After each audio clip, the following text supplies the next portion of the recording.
Welcome back, sports fans. We are back for another episode of The Fan in the End. I'm your host, as always, Stephen Rychel, and the big man to the right of me, Mr. Ben Troupe. Ben, how are we feeling this afternoon, my friend? Man, another day above ground. You know how it goes, Stephen, man. Just enjoying the day, trying to make sure. I know we're going to get to it. LeBron got a lot of fan bases saying, hey. It's funny because we were talking about this last week, and Marvin was absolutely positive that Bronny was just posturing, right? You see, so we're going to have a conversation about LeBron James today. We're going to have a conversation about it because it's already – I'm glad it's not the circus it was when he left Cleveland the first time. Mm-hmm. You know, when they had it on TV, it was the decision. Remember, that's what they were promoting it as. But you know, we got a lot to kind of digest. It's been a long week of sports. Let's just hop right into it. And as always, every episode here on The Fan in the End is brought to you by our good friends over at Fight Wax. Fight Wax is the ultimate athlete skincare defense. Helps treats cuts, swelling, scrapes, and abrasions, rejuvenates and restores stress skin. Customers have used for soreness, stiffness, and recovery. Designed for athletes of all active lifestyle, provides an ultra silky, non-greasy feel, deep hydration for everyday skincare.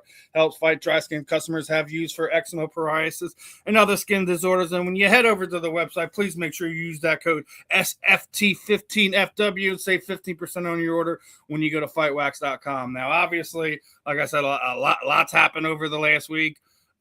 We were talking about before we came on here, the fact of me, my guy, Justin Ferrella, we went and covered, the Liberty Brawl. No, everyone's not a big combat sports fan, but they between Dave Feldman and Conor McGregor, they have announced that will be an annual thing. So basically the way it goes is BKFC is going to be here for Knucklemania as far as late January or early February, and then right around the 4th of July you're going to have Liberty Brawl here back in Philadelphia. So we're going to have two big bare knuckle events here in Philly twice a year. Obviously they'll probably put on other fight night related type stuff, but we were already talking about it last week before the fight. The deal with Fox. They just did the sports card deal with Oyas, and it's just they're doing a lot of the things that you would want to see in a growing promotion. So great night of fights. Was Jordan there? Is Jordan going to be involved in it? And then Jordan Spector, is he going to be involved in it? I'm not sure because Oyas is a completely different card company. Now I know why you're asking that because he just did cards for Josh Holkett, who was on that White House card. Obviously, gave President Trump one of his cards. Obviously, Trump took it off as soon as Josh opened his mouth and started talking. So that was Jordan. That was Jordan. I'm like, I'm wow. Saying to myself, like, Jordan went from. You just cost Jordan an opportunity right there. I'm just so Jordan like, you cost Jordan an opportunity. Wow. So I mean, did Dana White and UFC like fire the dude or something? No, it's just he allows free speech. I don't agree with what Josh said. Even if that's what you truly believe, that's not the freaking platform to do something like that. Yeah. But he believes in free speech and all this other things, and he's not going to fire guys over that. I'm sure that there is some type of repercussion, as far as that goes. But I mean, it's I just feel bad for Jordan. Like I said, like he's the one that put the card together, and then Josh is smart enough to go and put the card around Trump's neck. I thought it would have been a great opportunity for Justin after the fact, but Josh opened his mouth and that was the end of it. But, well, I mean, whoever his damage control team, which I get it. Look, in the course of our entire lives, especially if you're on national TV or you're a professional athlete in some way, shape, or form, you're gonna put your foot in your mouth more times than not. But when it's self-inflicted, hey, your damage control team, like, man, you don't pay me enough money to deal with the fact that people are gonna say, you wait, what's your name again? But hey, man, you took a great moment in your career that could have catapulted you, and I get it. That's a part of UFC. That's a part of trying to sell Yourself. I mean, a lot of those guys, big personalities. When you talk about the UFC, none bigger than Ronda Rousey, John Jones, Rampage. I mean, you talk about what these Our guys. boy Conor McGregor's returning back to action this Conor week. McGregor. He's back in action this week. So Hey, Conor McGregor's Conor 5.5 year layoff from a broken leg. He's an action junkie, man. Conor McGregor is like, dude, when you were at the height like he was, and people go, hey man, it's always, can you still do it? And Conor McGregor is the only UFC fighter that gets more famous if he loses. Because if he loses, he's like, he'll say, I mean, the greatest soundbite ever is, I just want to thank absolutely nobody. Like, I ain't thanking nobody. Conor McGregor for the UFC. Conor McGregor is Dana White's Michael Jordan, like what he did for Nike. Like, it's like this dude overseas. Now, Ronda Rousey was also the cash cow. I'm not saying you had John Jones, you had Conor McGregor, you had Rampage. I mean, you had the Spider. You had a bunch of, man, at one point, UFC had bigger names than boxing. At one point, they were just pushing them out. And Dana White was like, I ain't gonna be able to maintain this monster. Let me cash out while this thing is at its height, even though I can still be the face of it. But I'm looking forward to bare knuckle. I think that Conor McGregor putting his name to it, that's what you're supposed to do. He said, look, I'm going to threaten the UFC. They don't know we coming for him. They already know what it is. We're not hiding. Listen, when he took a piece of bare knuckle, he sold Proper 12. He sold his liquor brand. So which was doing incredible as well. So yeah, it's one of those things where the combat sports world is just in a rare space. I mean, the access to it is greater than it's ever been at any point in time. And it's just, we talk about parity, it's not just the UFC anymore. I've already said it. I kind of felt for the last few years, bare knuckle has kind of stolen their thunder in that way. And as you were sitting there saying, for a period of time, they were, the UFC, not any other sport was just beating boxing over the head with a frying pan and sitting there telling them to stay down. But I mean, I still think boxing is never going to go away. You'll always have boxing fans that are going to love it. But I think when you look at bare knuckle, it's the closest thing you ever get to a real street fight, a sanctioned street fight. Oh, you about to get, look, all bare knuckle is all you trolls out there, all you people that got something to say. I ain't got a glass jaw. I can take a punch. Well, if it connects, it's night. Ain't gonna be no. Well, that's the case. Like, look at what happened this past week when we're talking bare knuckle. You had Austin Trout, very decorated championship boxer, wound up winning the welterweight title here in bare knuckle.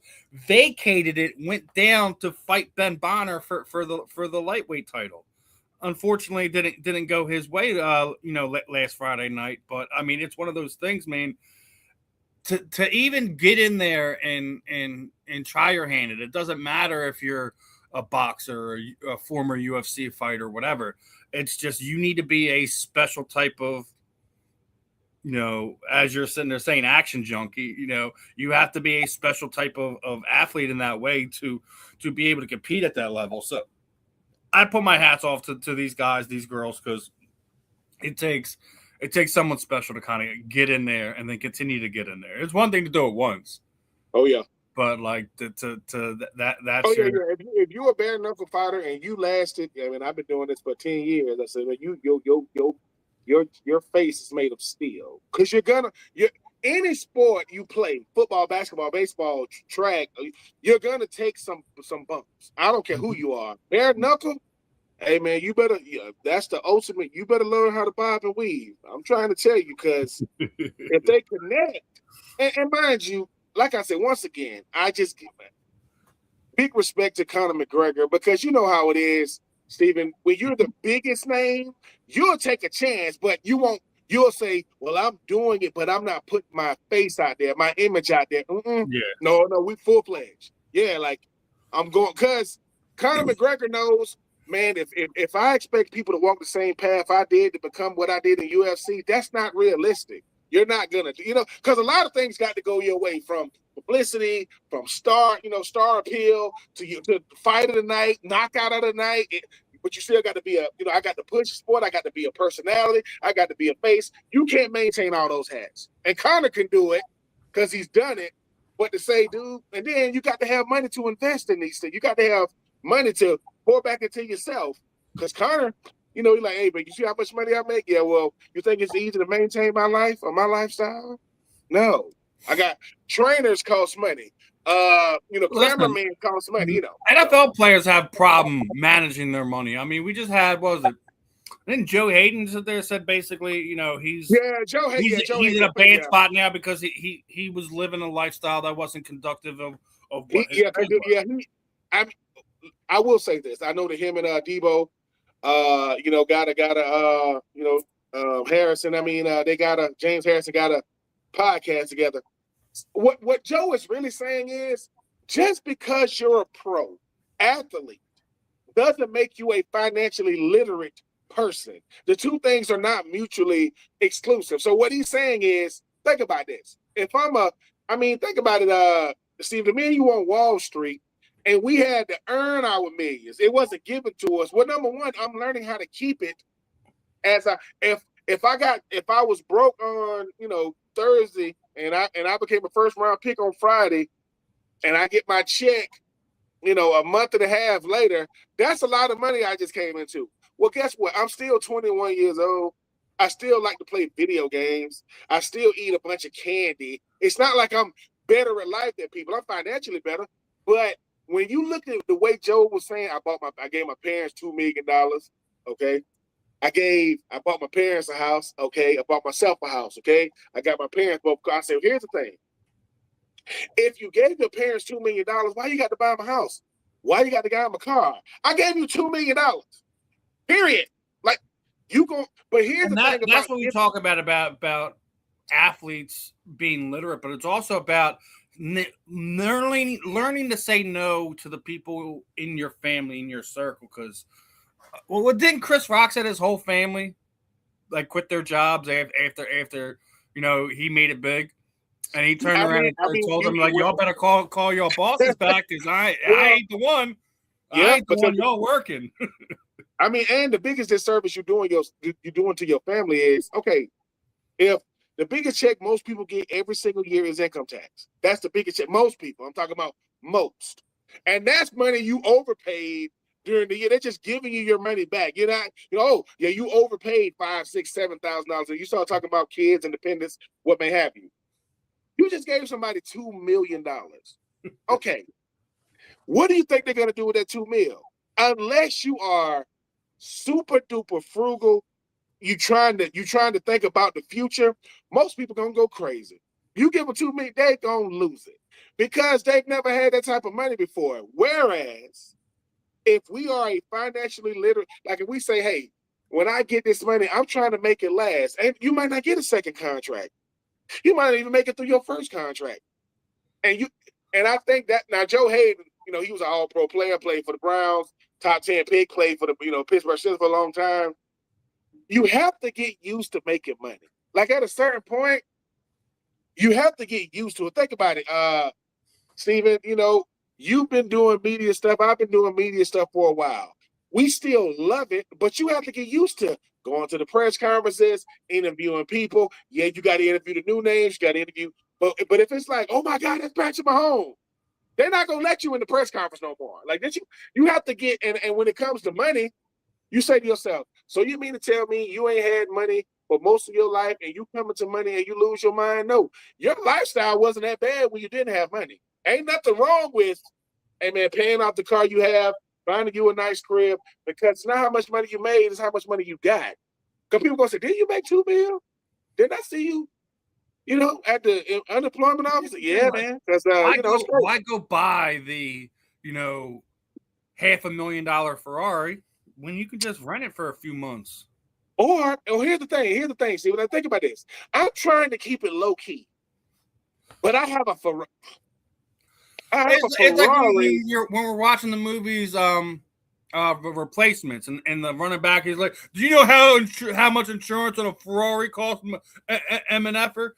No, nor should you worry about it. Like, listen, if you're only getting paid $7-8 million a year, you shouldn't be buying no Ferrari.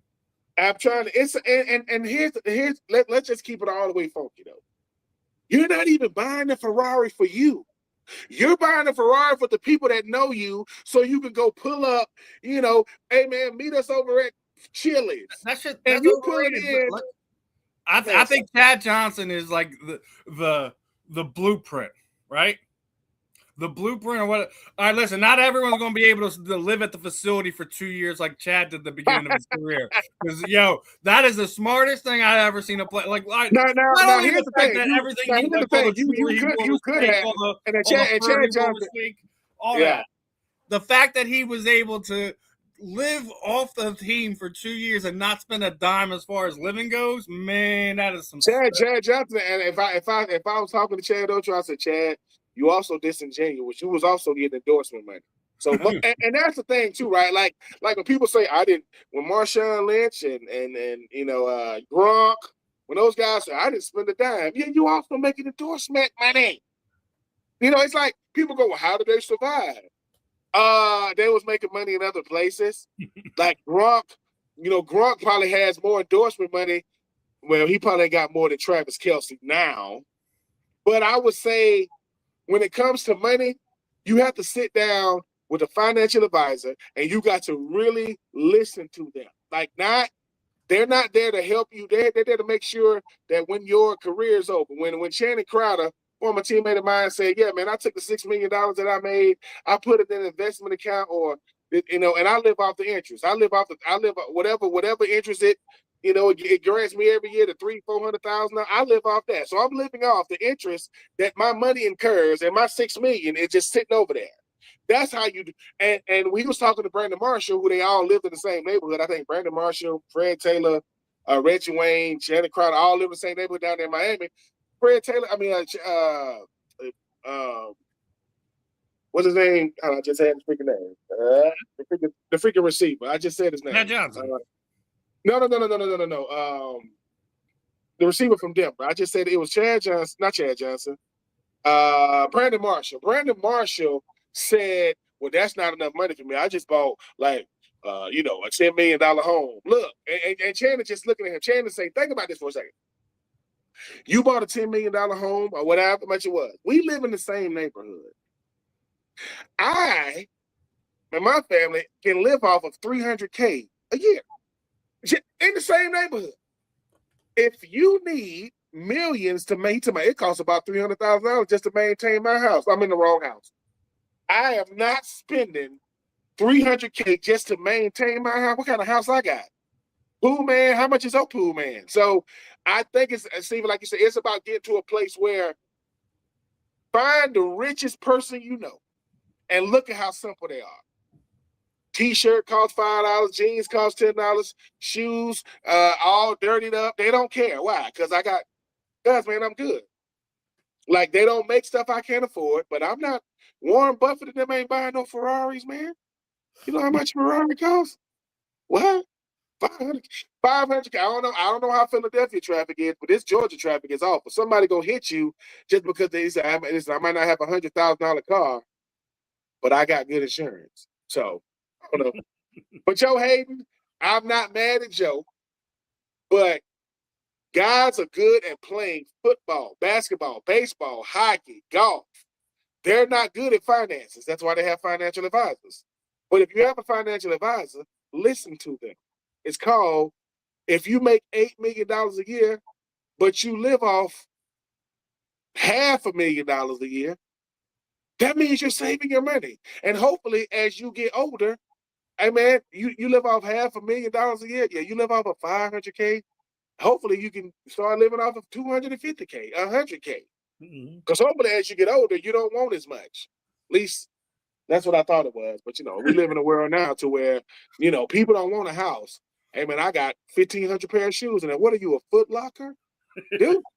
And so I just listen. Yeah, I don't think I would ever have more than a handful of pair of shoes. But that's what it is, though, Steve. It's like not a matter of if.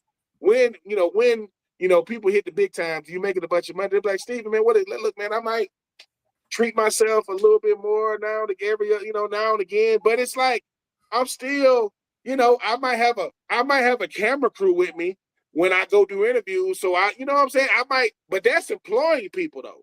I'm paying them. They're not my friends. It ain't my mom and my brother behind the camera saying, Mom, you moving the camera. You know what I'm saying? I'm like, your empire is growing. But nah, man, I mean, in my 43 years of living, I still ain't seen a bunch of Ferraris driving. I've seen them. I've seen one or two. But I don't just, I ain't never pulled up in a. It's the car that you see like 1 in 1,000. You know what I mean?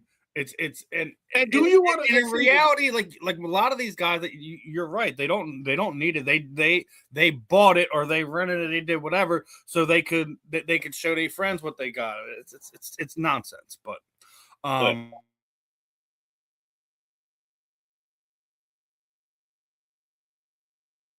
yeah. Daniel Briere's on that on that Howie Roseman kick. Well, this week kind of showed that, right? Because the move he pulled off, what he did, what he's currently doing to the Anaheim Ducks is Howie 101. For those who don't know, which I'm sure you don't, you're probably sure you haven't heard about it, right? Is that the way the NHL works is a lot of these younger guys, they're restricted free agents, right? When they're going through arbitration to kind of get to that $5, $6, $7 million range. Well, obviously after last season, the Flyers they're saying, well, we need to go all in now. So they targeted one of the Ducks forwards, right? Mm-hmm. Gave him an offer sheet. So they have until the 10th to match it. Problem is that Daniel Briere front loaded it so bad that this kid will probably, if the Ducks don't match the offer, just from Philadelphia, he will become the highest paid player in the NHL at 21 years old. But not only did they front load it to the point where his annual isn't even $1 million. All the money's in the signing bonus for that year. So he's not even counting like a high number against the cap. It's just you're going to have to pay that signing bonus.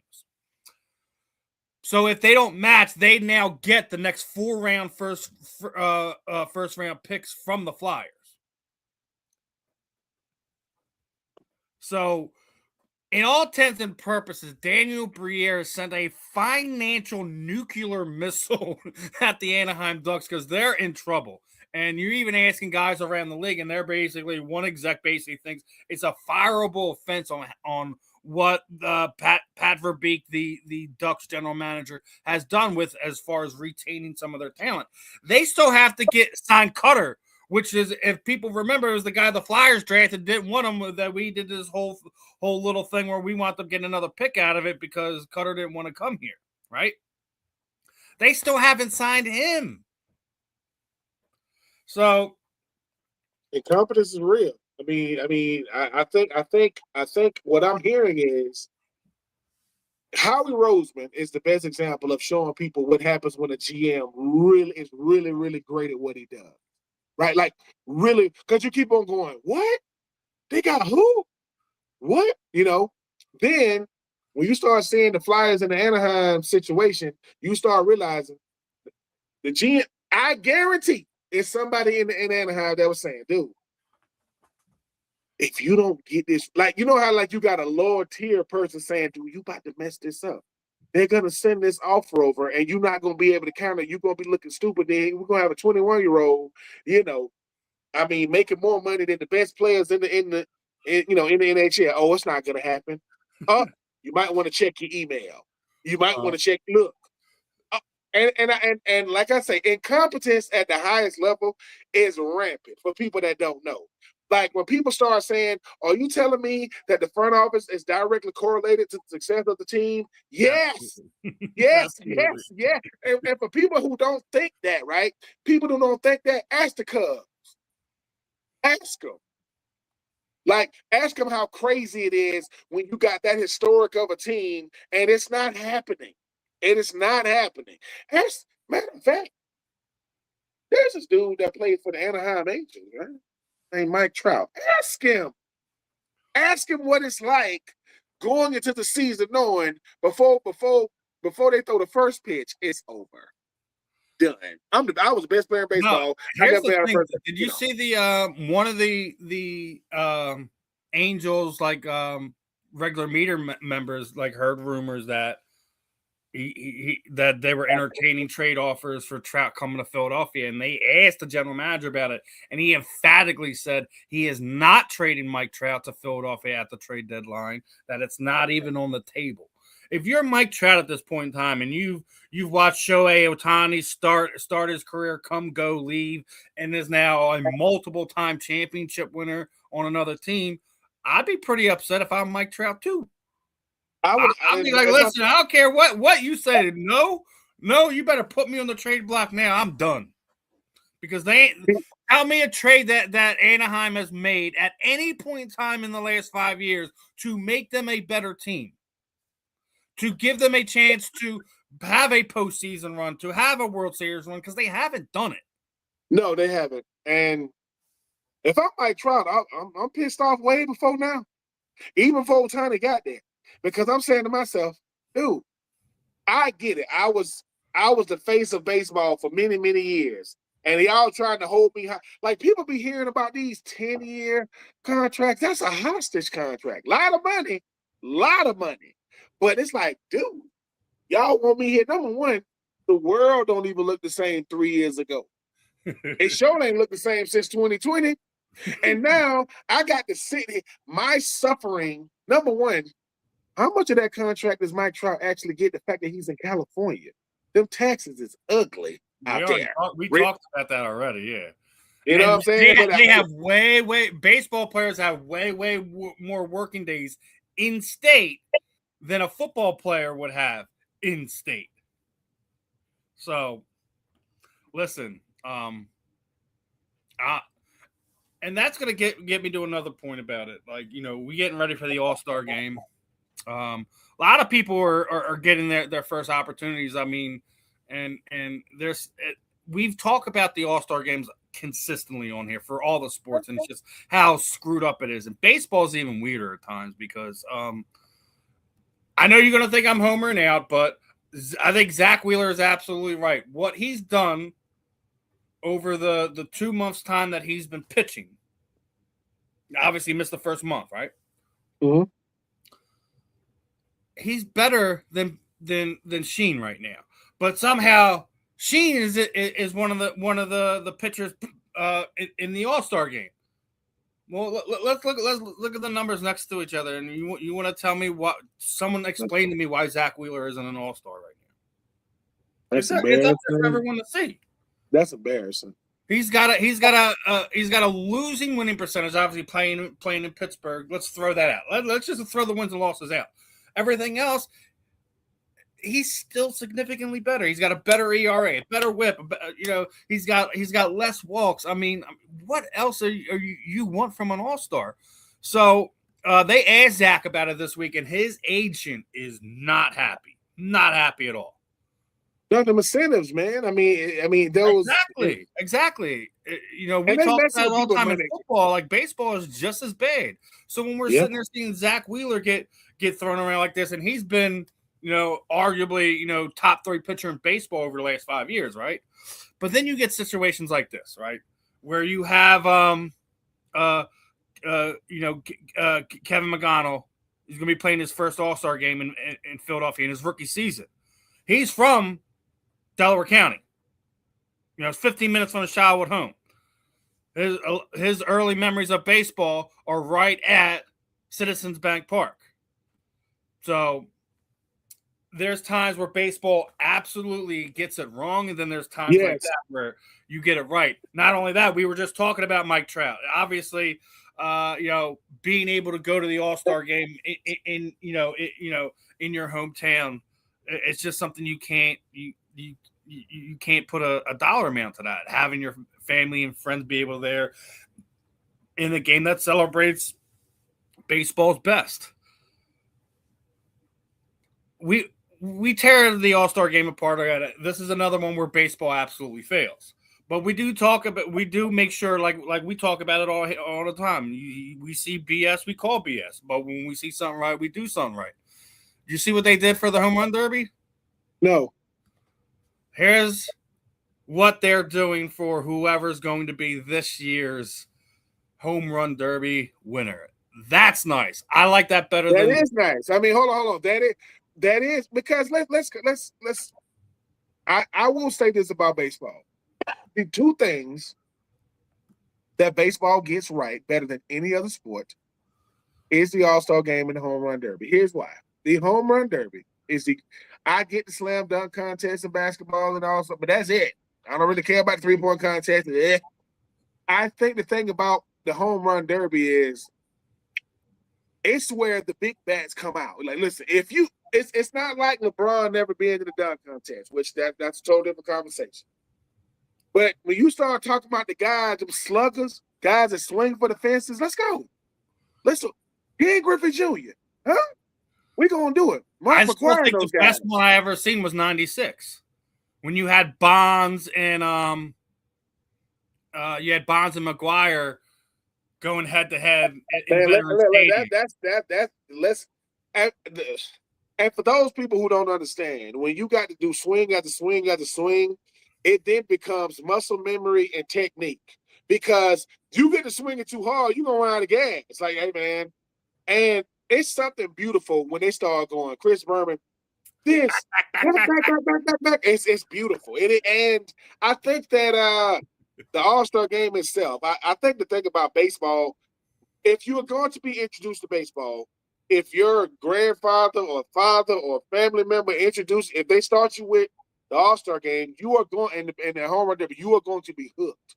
It is to have all those All-Stars under one roof, celebrating each other the way they do it, under the lights. I like when guys have like their dad pitching to them. That stuff is dope, man. Some of that stuff is just like, so yeah, I like the chain, man. I like trying to start new traditions. I don't mind that. Because saying you're a home run derby champ, I mean, Pete Alonso, baby. You know what I'm saying? I like the fact that they didn't make it a trophy this year and they made it like a necklace medallion type thing. Let's do it. That's actually really cool. I love it. I love it.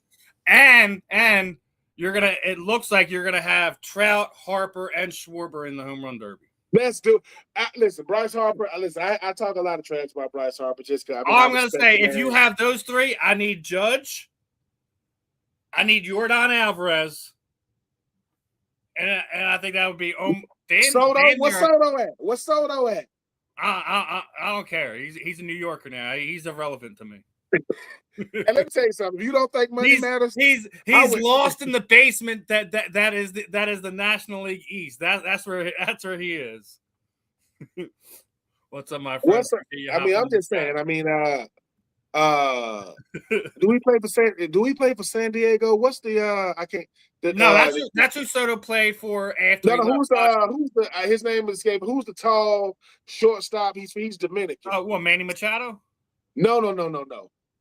Real tall. He's like 6'4". No, got braids in his hair. Hold on. Do we play for the Padres? Padres shortstop. But when I say his name, I don't know why I can't get these guys' names today.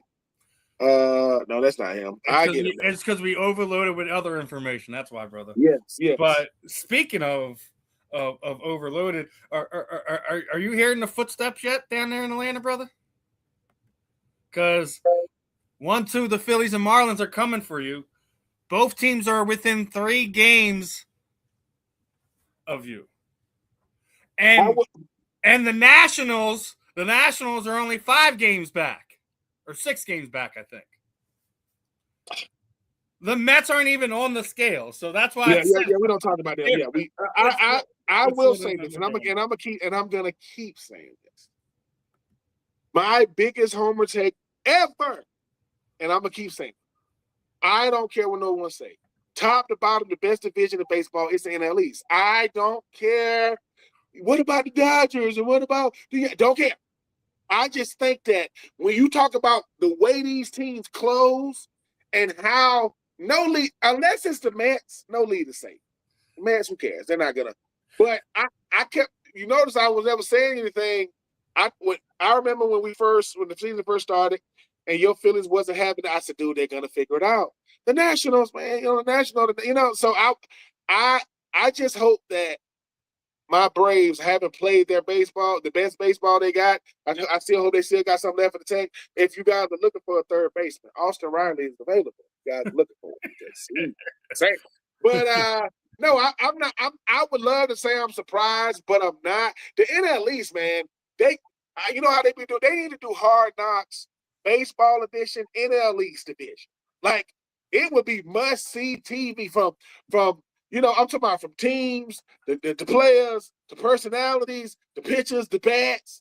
We got it all. The NL East got it all. And I'm not saying other divisions don't. But top to bottom, it is nuts. It is nuts. But yeah, my Braves are usually better when they're scratching and clawing to get back into contention. We ain't good at holding leads, man. Now we ain't the Mets now. Not saying we that. But I knew that y'all was going. Everybody else in the division, not in the Mets, was going. Y'all was going. Come back like a freight train. Yeah, we walking it down right now. Yeah. Last thing on baseball, obviously, we're less than a week away from the All-Star game, less than 2 weeks away from the trade deadline, all that other stuff. Even with the ABS system, the umpires have just been terrible this season. We just watched Kyle Schwarber get thrown out because he wanted the review on a check swing and he was tossed. How you get tossed for asking for a review when that's the process of asking for a review when you don't agree with a call? I don't get it. Then we see, I think it was like 2 days later, there was I think it was the Cubs, right? There was a thing, pitcher throws pitch. It was a full count. So if it was a ball, it was a walk. Guy goes and like they were going to do a hit and run, but the guy didn't hit. If it's a ball 4, doesn't matter what the catcher does. The player from first is automatically going to second. The umpires called him out.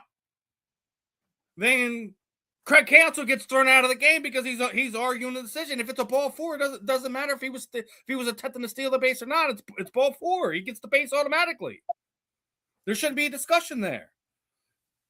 So I mean, I think the ABS system has been an addition to it, but again, umpires are still letting their feelings get in the way. We've seen a bunch of them have already sat there and said that they're going to be retiring after the season. Let's make room for the first female umpire in Major League Baseball.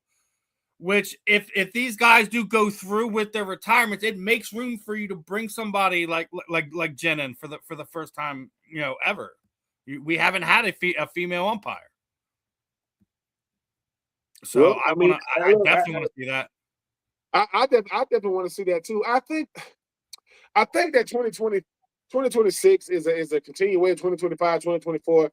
The umps in baseball, they've gotten significantly worse because some of these challenges by these catchers shouldn't even have to be a challenge. I'm like, ball. I'm like this. What? You can't. I didn't move. I didn't even move. The fact that the catcher doesn't even move his glove and you're calling a ball. It's like, why? What are we talking about? I'm in the strike zone. I know where the strike zone is. What's going on here? Oh, and the player I was Fernando Tatis. I don't know why I couldn't. All right. Now I know what you mean now. Yeah. Fernando Tatis is like, I would love for him to, I would say this about the home run derby. The home run derby is for 2 reasons. It's for a big name and a no name. It's always like that. It's a big name, you expect to win it. And when I say no name, I don't mean that they're not a good player. I'm saying they're not known throughout MLB like they're gonna be when they walk away. So when I use the word no name, I'm not being this. I'm saying you want the big name to win it, but that no name, you start going, uh-oh. You start getting close to 17, 18 home runs in a round. Yeah. Gonna be hard to catch those type because they got that rhythm. So, but I'm looking forward to listen, number one, the umps in baseball. I'm gonna keep saying this until the umps can get disciplined financially, and I'm not saying they can't, there is no incentive to do better. When players, players and managers, they get thrown out. Some of these umps are sensitive. God, you can't say nothing to them. Like, dude, you call an awful game. You're deciding games. You don't know what you're doing. That's what it is. Every ump, you have to take a review and have to take a test of the rule book every year. And if you fail, you can't be up that year. Because some of y'all, I'm like, you're going to make mistakes if you aren't up. I'm not saying that, Steven. Human error is a part of it. Exactly. Some of this stuff, though, I'm like, this is the best umps in the world? Really? That guy? No. Yeah, man. Because now people coming to the ballpark saying, who's upping today? Angel. Who? Oh, I'm just telling you. I don't even think these umpires are as bad as or probably worse than Angel Hernandez, man. And that's saying something. And that is Angel. Angel is somewhere going, these umps are awful. Gosh, they can't see it all. He's probably happy. He's like, they're gonna stop talking about me finally. Awesome. Exactly. And there's two things with umps. They should get fined. You got to do an eye exam. Got to do that. Got to make sure you can see. LASIK, whatever you need, and you got to review the rule book. We got to make sure you know, because I don't know if some of them know. Like some of them, I'm like, dude, what are you doing? Like you can't. Craziness. And they got to go to sensitive training, like sensitivity training classes. And some of y'all get sensitive. Just saying. Yeah, they be in their feelings too much. I'm gonna just say that they be in their feelings way, way, way too much for somebody who's supposed to be managing. Yes. Basically what 20 some players, right? They're controlling the fate of 20 some players at that point. Like you can't be in your feelings about none of it.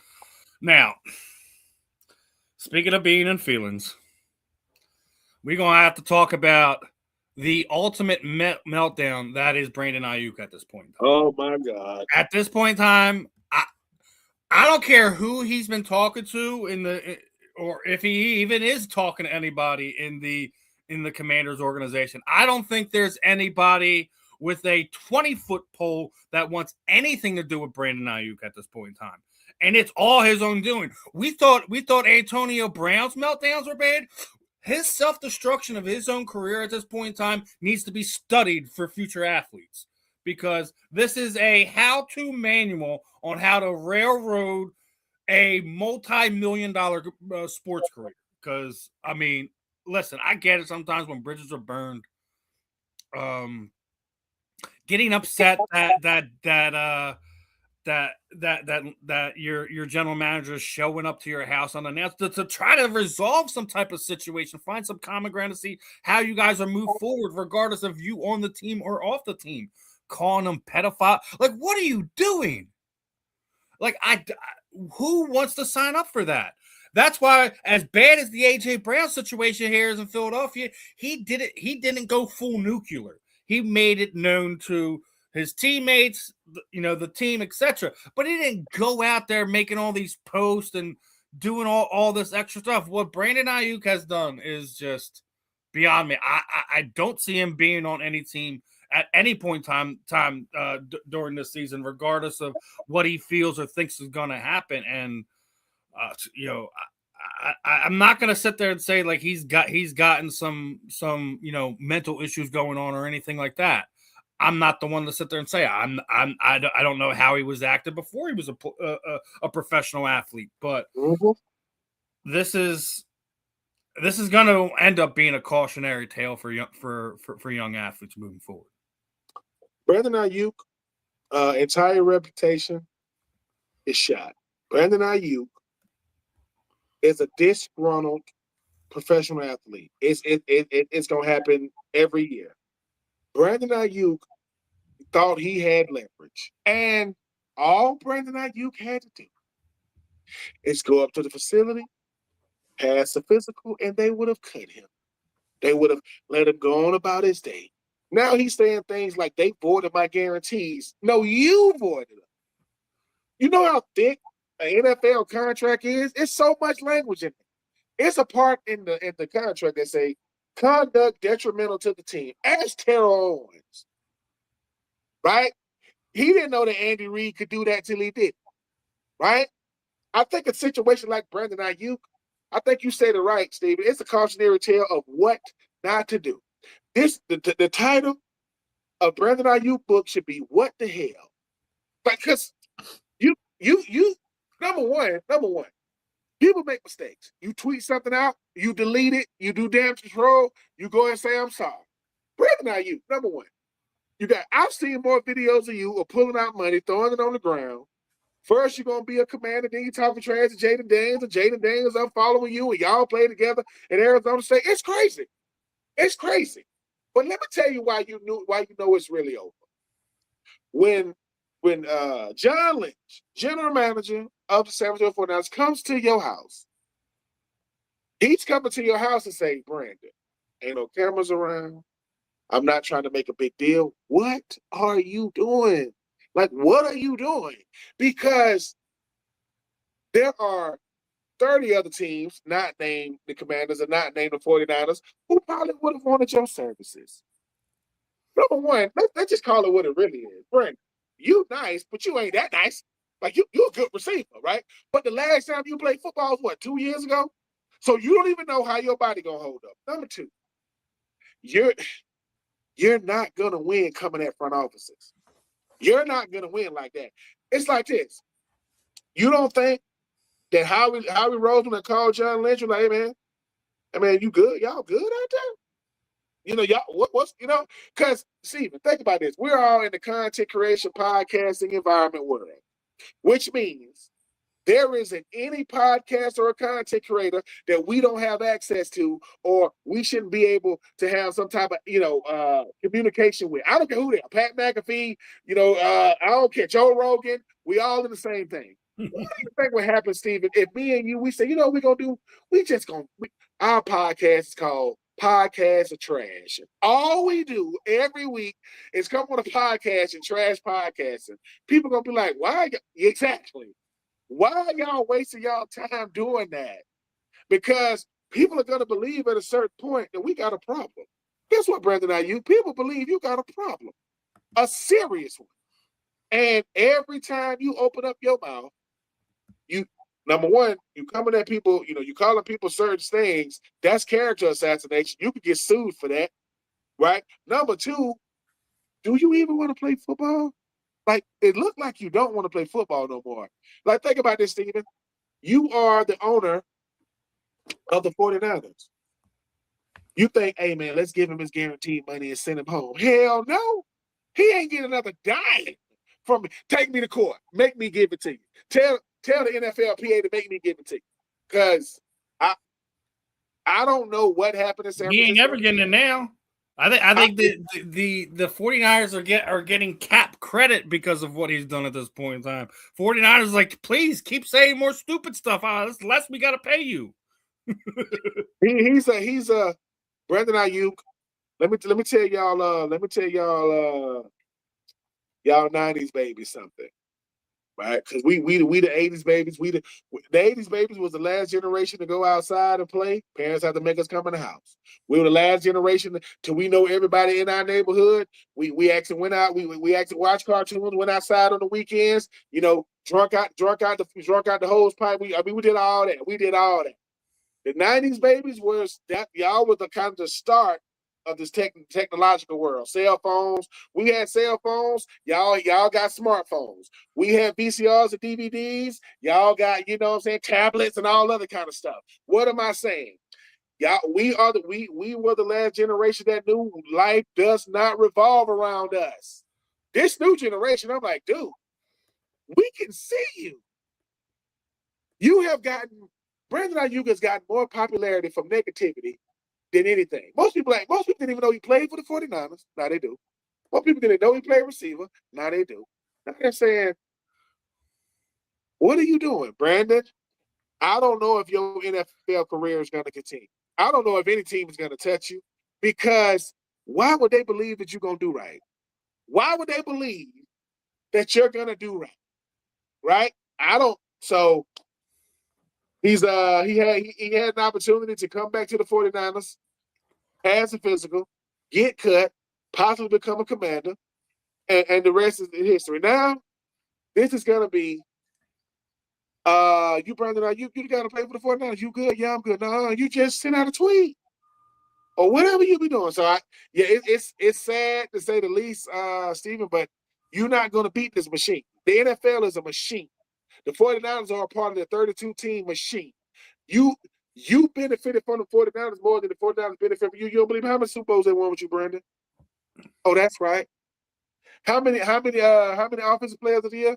Oh, that's right. First team all pros. Oh, that's right. So they're gonna move. They got Ricky Pearsall. Shoot, they got Mike Evans in the building. Yeah, they got Mike Evans. They don't need anything from Brandon at this point in time. Nothing. Yeah, so Brandon, I don't know whoever your friend is that cannot tell you the truth, or your family member that cannot tell you the truth. Whoever is advising you to do that, fire them and fire yourself. And it's not helping. He already fired his agent because he lost part of his bonuses. Here, and the agent was like, "So what you expect me to do? I negotiated the bonus for you. You messed it up because you won't stop." Let me tell you something. If you look back in your career and you say, you mean to tell me your demise was because of social media, because you couldn't stop posting? Oh, that's not the case. No. Now, let's talk a little basketball. We are going to get to LeBron James in a second. Obviously, the big news over the last week, there's been a lot of trades. Giannis going down there in Miami. Jaylen Brown to the Sixers has to be the biggest surprise of them all. First off, let's talk about Paul George. He is now the most expensive basketball player of all time. In his career, he has been traded for more than 7 first-round draft picks. 7. So, hats off to Paul George. Like, regardless of where you guys think he is as a all-time player or not, he got paid, and he is extremely valued by teams around the NBA. So first off, I'm going to say this much: this has been the wildest NBA offseason that we've seen. It's been nuts. I'm about to say I can't even name anything other crazier other than the year that LeBron went to Miami, right? Now, that part being said, let's talk about this because the rumor was that he wasn't coming back. We and you talked about this before with Marvin, and he thought that there was a whole lot of posturing. Well, it's not posturing. According to NBA's number one insider there, that Sixers are one of the 3 teams in the top hierarchy to sign LeBron James. I'm just saying. Those other teams include the aforementioned Miami Heat, the Cleveland Cavaliers, and obviously the Golden State Warriors, I think, is a play in there. Now, let's be honest. If we're talking about fits for LeBron James, it has to be Philadelphia is the smartest move. Me and you've already talked about why this is the smartest move over a year ago when we were just hypothetically talking about situations, right? If LeBron James can deal with Miami, he could deal with LA, he could deal with Philadelphia. But if he brings a championship to Philadelphia, listen, we talk about the LeBron, what we call them, the LeBron sexuals, whatever. If he happens to gain the Philadelphia fan base in his push to become arguably the GOAT of basketball, he's going to have himself an army of people that are going to support him. Let's say he signs a 2-year, arguably, let's just hypothetically signs a 2-year contract. He either wins 1 or 2 NBA champ. He's gonna have the freaking statue here too. He may be a player that'll have 3 different statues in 3 different stadiums in 3 different cities. If he's able to do that, I still think Philadelphia's the best match because you have Maxey, you have Edgecombe, you have Brown. You already have a big 3 here. Yeah, I'm gonna tell you why. Here's why I think he picks. Here's why I think he picks Philly. I already did it in Cleveland. I already did it in Miami. Right? Yes, he would love to play with Giannis. Nobody on God's green earth is signing up to play with James Harden. I don't care what no one says. Want to play with no James Harden, man. And here's the thing, right? LeBron at the current juncture in his life is saying, hey, man, I won in LA. Well, that's been done. I've won in Cleveland. Well, that's never been done until we did it. I added to what Miami had done because D Wade had already won the championship and the MVP with champs to the final. We won 2 out of 4. Philadelphia, and I mean this humbly. I know what the Knicks mean to the NBA. I know what Boston, I know what the Lakers, not the Clippers, means to the NBA. The 76ers is right there.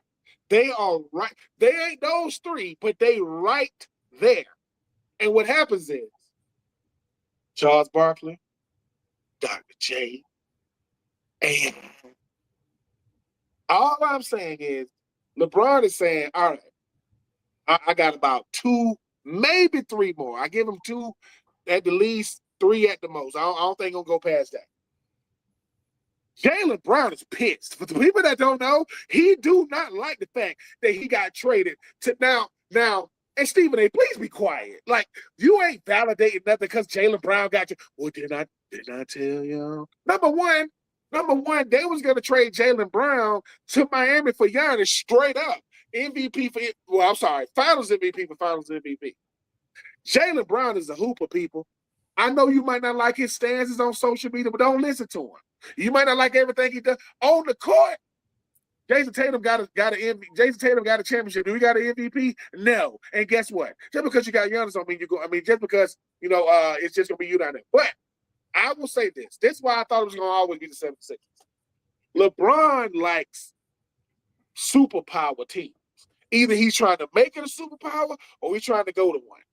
LeBron say the 76ers, right? I'm not gonna use that P word because that's not allowed in Philly.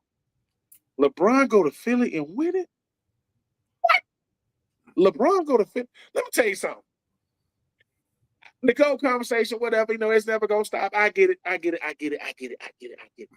But people don't want to talk about LeBron and his 40s and Mike and his. They don't want to do that. Oh no, we don't want to go that far. We don't want to go Wizards compared to. So I think Steven, this is another reason why I said Steven. Okay, the team I root for in college is Florida State. My best friend name is BJ. I root for the University of Florida. He root for Florida State. I'm sorry, he root for Florida State. I'm University of Florida. One year, Florida didn't make a bowl game. BJ was laughing. I said, BJ, don't laugh because Florida State might make a bowl game. What happened the next year? Florida State didn't make a bowl game, right?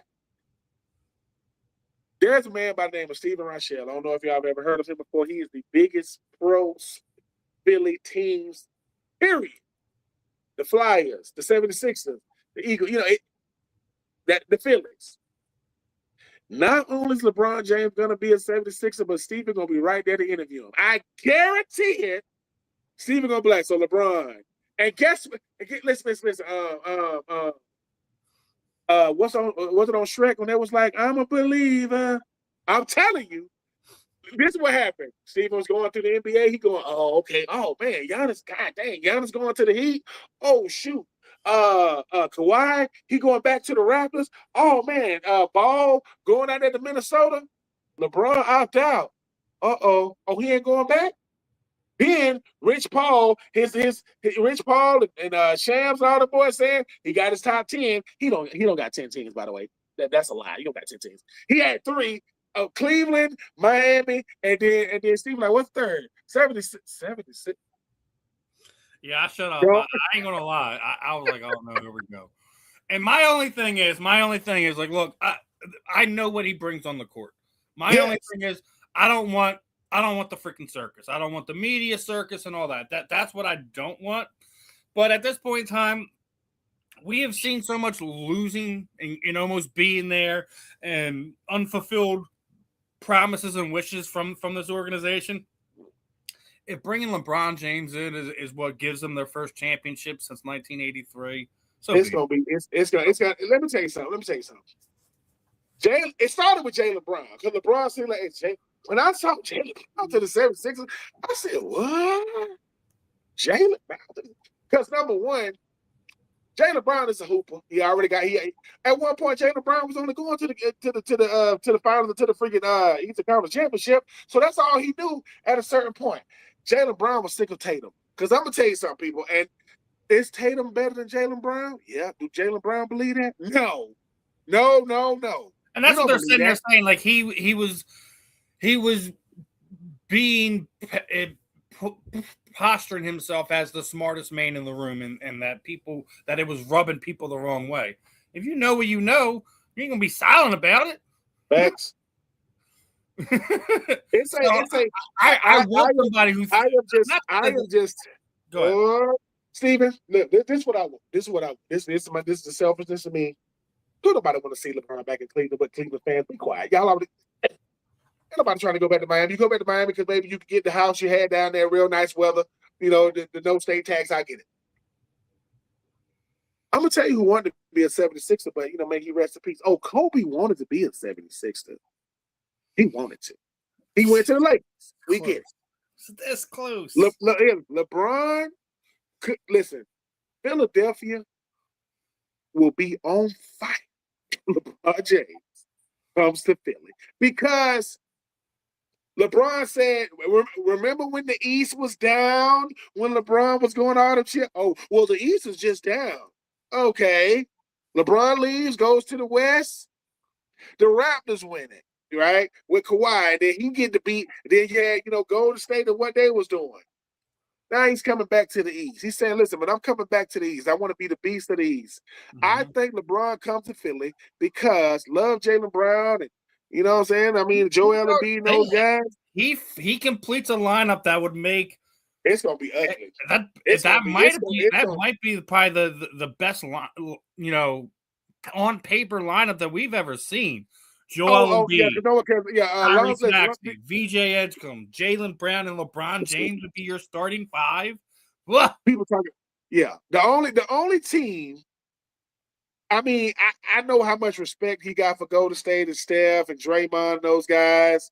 I know how much respect he got for those guys. But also, you got to remember that he's already said that Tyrese Maxey is his best favorite young guard in the NBA right now. Not only that, is Maxey's management team is who again? Oh, Rich Paul. That's right. I'm trying, and all I'm saying is, I don't know what show it was, about 2 or 3 shows ago. I said, nobody moves the needle like LeBron. He is still the biggest piece on the chessboard. That's not taking nothing away from Luka or SGA or Jokic or Giannis or or all these big time, Jalen Brunson and all these players, right? That's taking and Wemby. When LeBron walks in the room, Wemby and Jokic and SGA, right, and all those guys, I said, "Whoa, LeBron here." I know what's up, baby. Like if it's like this, Steve, if LeBron is walking up to your table, what's up, man? This the wife and kids, ain't. What's up, man? Can I talk to you for a second? Yeah, we just sat down to eat, baby. Can I have about 15 minutes? 15 minutes to go talk. Yeah, because it's Brian. I hope he goes to Philly because people be thinking, hey man, the stars be coming out of New York. Watch them 76ers home games. Just watch. That go Will Smith, that go Kevin Hart, that go Mike Trout. If he can catch one, he gonna be that go Bradley Cooper, you know what I'm saying? That go Don Staley, Duke Staley, that go Randall Cunningham, that go Jalen Hurts, that go Devonta Smith, that go Jalen Carter, man. Listen, I know you had a situation where you walk up to the little streamer. You too big for streamers, man. You don't want to go on nobody's stream. You Jalen Carter. Let the window up on me. I don't care. You two, come on, man. Like, we need to get past you're not a clout chaser, you're a Super Bowl champ. That's a streamer. Stop it. He disrespected me. No, he didn't. He let the window up on you. That's content, man. Come on. But yeah, I want to see those Philadelphia Meek Mill, you know what I'm saying? Like Gilly. Oh my God. Gilly might go nuts. Gilly might have a heart attack. So yeah, man. I do hope we go to Philly because when you start talking about I don't have a horse in the race. If he's here, great. If he's not, it is what it is. But it's gonna be breaking. If that happens, I think you immediately have to make the Sixers. We talked about Giannis making the Heat an immediate contender. LeBron, after the trade that was made, coming to Philadelphia where he wouldn't even have to be the third option. He wouldn't even be the third scoring option on this team. That's the crazy part about it. Where LeBron could just kind of lean back and just be like, when things start falling off is when I'll just put a little pressure on. And I think it's a situation where you would have to ask the least amount from him. Yeah. We're all basically his presence and what he does on the floor is all he would really have to do to help propel this team to a potential, a potential NBA finals. Everybody's watching right now. So everybody say, "Oh, don't nobody care where LeBron goes." Oh, yes, they do, because when people say, "LeBron just ring chasing," well, isn't everybody? Isn't everybody trying to chase a ring? I don't think we should have, like, this is what I sat there and said. He's in a unique spot where I don't care how many rings he's won, that's not going to get him in that GOAT conversation. But if he winds up winning 4 different championships in 4 different cities, that puts him in an area, regardless of how many more years he played than Michael Jordan, it'll put him in a special area because no one's ever done that. And once again, it shows, I'm going to say, if he goes to Philly and he wins one, dude, he's going to be 42 years old. And people, I get it. LeBron James is kind of like the Dallas Cowboys. You just get sick of getting thrown down your throat. Exactly. You know what I'm saying? Exactly. But I think that he's already beloved in Cleveland. He's already beloved in LA. He's already beloved in Miami. He want that Philly love, baby. Literally. It's like I said, it's a different, like, and he may have y'all got the fan. What's y'all song? What's y'all fan base song? He puts on that Sixer blue. He gonna figure it out. Power forward. Number 23. Steven gonna play. Yes. Like I said, I'm indifferent on it, but I'm not against it. it. Yeah. It's one of those things where it's so much respect for Philadelphia. For him to say that they his top LeBron three, would be literally the cherry on top of the sundae at this point in time. I think that I can already see it. LeBron James, he walk up in the cheesecake, like, man, what type of cheesecake do I need? Jalen be like, oh man, the type of cheesesteak you need is just right here. You know what I'm saying? Oh, for real? Yeah. You gotta remember, he's already has good relationships with a bunch of the players on a few of the current Philadelphia teams. Jalen Hurts being one of them. Jalen Hurts is one of his biggest sports figure fans on social media is LeBron James. So can LeBron James? I'm not saying they're gonna do it. Can LeBron James get it for him to come here? I honestly agree with what you were sitting there saying. I think that Cleveland and Miami are just names on the table to fill space. That the only real competition right now is between the Warriors and the Sixers. That's it. Those are the only two teams. I think it's LeBron. I'll tell you what, LeBron. Listen, come to the Sixers. And when you unveil your little shoe, they're gonna say, "Oh, shoot, that's a cleat. I got a football cleat now." It'll sell out. But LeBron James football cleats, I'll buy a pair. I'm not gonna wear them. I'm just saying. I just think Philly meets everything he wants. Yeah, fan base, the right market, the right amount of noise, the right. Here's the thing: everyone's sitting there saying he wouldn't be able to handle the fans. I think he would. Yeah, I think he would. He would. I don't think it would be a problem. Like, yeah, we're going to hold him accountable, but you have to think he's going to be the 4th or 5th star on that team. He's not going to be the guy, right? So it's one of these, look, I think it's a perfect fit. I don't know if it's going to happen. We're going to see what's going to happen over the next week or two. If he does become a Sixer, if he becomes a Sixer, it's going to be madness here in Philadelphia. Yeah, I'm trying to tell you, cancel. Listen, cancel Christmas. Cancel Christmas. I got you. But speaking of big men moving around, did you see that? Yes. That Patrick Ewing, who was an assistant, an assistant for the Knicks last season, has now taken a job with the Washington Wizards. I like the move, but by the Wizards, if you ask me, you need to have a guy like Patrick around those boys like that. It's he's going to give them an invaluable knowledge that I think will help them. We'll see if the Washington Wizards are going to be a better basketball team this coming season. But Patrick Ewing on the bench definitely helps the Wizards' chances, in my opinion. He helps a guy in Anthony Davis understand that his impact on the basketball floor is going to be more meaningful the closer he plays to the basket, and he can learn to play with his back to the basket. I don't know if DeAndre Ayton has went over to the Wizards yet. I don't know who can help DeAndre Ayton. I don't know who can help him at this point. You're 7 feet tall, man, and sometimes you ain't even on the floor. Like, how many points you gave me? None. Oh my God! So I do like the move. I think a guy like Patrick Ewing realized his impact on the big man, and could he help revamp some of these guys? These 6'11", 7-foot guys slapping their hands at the 3-point line. Get down there, man. So I'm looking. Yeah, I thought it was a good move. And once again, it only added to the craziness of this NBA free agency offseason. It was trade deadline. It was nuts. Don't remember an offseason I've talked about the NBA more than this year. I mean, the moves, the trades, the draft, all of it. I think it's exactly what the NBA needed. Yeah.